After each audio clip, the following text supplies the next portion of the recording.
Juan Kapitulo 20. Sayo sa buntag sa unang adlaw sa simana, samtang ngit-ngit pa, si Maria Magdalena miadto sa lubnganan ug nakita niya nga ang bato naligid naggikan sa baba sa lubnganan. Midagan siya ug miadto kang Simon Pedro ug sa tinun-an nga gimahal ni Jesus ug giingnan niya sila. Ikuha nila sa lubnganan ang Ginoo ug wala kami mahibalo kung hain nila ibutang siya. Unya si Pedro ug ang laing tinun-an nangadto sa lubnganan. Nagdagan silang duha, apan ang maong tinun-an mas kusog nga midagan kay kang Pedro ug nahiuna pag-abot sa lubnganan. Milili siya sa lubnganan ug iyang nakita ang panapton nga lino, apan wala siya mosulod. Miabot si Simon Pedro sunod kaniya ug midiretso ngadto sa sulod sa lubnganan. Ug nakita niya didto ang panapton nga lino ug ang panapton nga giputos sa ulo ni Jesus. Wala kini mahitipon sa panapton nga lino, kundili linukot lang gihapon diha sa iyang nahimutangan. Unya, kadtong tinun-an nga nahiuna pag-abot sa lubnganan, misulod usab ug nakakita siya ug mituo. Wala gihapon sila makasabot sa bahin sa kasulatan nga nag-ingon nga mabanhaw siya. Unya, na mauli ang mga tinun-an. Apan si Maria nagtindog nga naghilak didto sa gawa sa lubnganan. Unya miyuko siya aron paglili sa lubnganan ug nakita niya didto ang duha ka anghel nga nagbistig puti ug naglingkod sa dapit nga nahimutangan sa lawas ni Jesus. Ang usa didto sa dapit sa uluhan ug ang usa dapit sa tiilan. Babay, nganong naghilak ka man?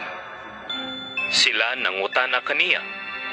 Si Maria mitubag, Hilam ako nga gikuha ang akong Ginoo ug wala akong mahibalo kung hain nila ibutang siya. sa pagkahuman niyag sulti niini, milingi siya ug iyang nakita si Jesus nga nagbarog didto, apan wala siya makaila nga si Jesus di ay kadto. Babay, nganong naghilak ka man? Nangutana si Jesus kaniya. Kinsa man ang imong gipangita? Nagtuo si Maria nga siya mao ang hardinero, busa miingon siya kaniya. Kung ikaw mo'y nagkuha kaniya, tugani ako kung hain mo siya ibutang. E kuhaon ko siya. Si Jesus miingon kaniya. Maria. Og si Maria miatubang kang Jesus og miingon sa Hebreo Rabboni. nga sa ato pa magtutudlo. Unya giingnan siya ni Jesus. Ayaw ako gikapa, kay wala pa ako makabalik sa amahan. Adto ay noon ang akong kaigsuunan, ug suginli sila, nga moadto ako sa akong amahan, ug inyong amahan, sa akong Dios, ug inyong Dios. Busa, gisuginlan ni Maria Magdalena ang mga tinun-an nga nakakita siya sa Ginoo ug gisaysay niya kanila ang gisulti ni Jesus kaniya.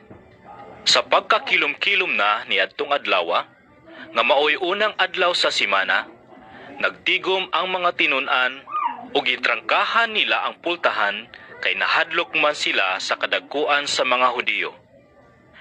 Unya mitungha si Jesus sa taliwala nila og miingon, Mainyo ang kalinaw. human siya makasulti niini, iyang gipakita kanila ang iyang mga kamot ug ang iyang kilid. Nalipay pag-ayo ang mga tinun-an sa ilang pagkakita sa Ginoo. Unya si Jesus miingon kanila pag-usab, Mainyo ang kalinaw. Ingon nga gipadala ako sa amahan. Ako usab, nagpadala kaninyo. gisulti niya kini ug unya gihoy pa niya sila ug giingnan. Dawatan ninyo ang Espiritu Santo. Kung pasayloon ninyo ang mga sala sa mga tao, gipasaylo kini. Kung dili ninyo pasayloon ang ilang mga sala, dili usab kini pasayloon. Si Tomas nga ginganlag kaluha, usa sa 12 ka tinun-an, wala mahiuban kanila sa pag-anha ni Jesus. Busa gisuginlan siya sa ubang mga tinun-an. Nakita namo ang Ginoo. Si Tomas miingon kanila. Gawas kung makita ko ug ikabutang ang akong tudlo sa inagian sa mga lansang diha siyang kamot ug mahikap ko ang samad sa iyang kilid. Dili ako motuo. Human mulabay ang usa ka semana, nagtigom na usab ang mga tinun-an sulod sa lawak ug uban na kanila si Tomas. Gitrangkahan ang mga pultahan apan mitungha si Jesus ug mitindog sa taliwala nila ug miingon. Mainyo ang kalinaw. Unya, miingon siya kang Tomas. Tanawa ang akong kamot. Ug hikapa kini. Hikapa usab ang samad sa kong kilid.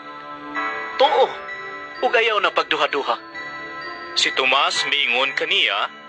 Ginoo ko. Oh, Diyos ko. Unya, miingon si Jesus kaniya. Mituo ka ba? Tungod kay nakakita ka kanako. Bulahan kadtong mutuo. Bisan wala makakita kanako. Og daghan pang mga milagro nga gibuhat ni Jesus, sinaksihan sa iyang mga tinun-an nga wala nasulat niining basahona. Apan gisulat kini, aron kamo mutuo nga si Jesus mao ang Mesiyas, ang anak sa Dios, ug pinaagi sa maong pagtuo, makabaton kamo og kinabuhi diha sa iyang ngalan.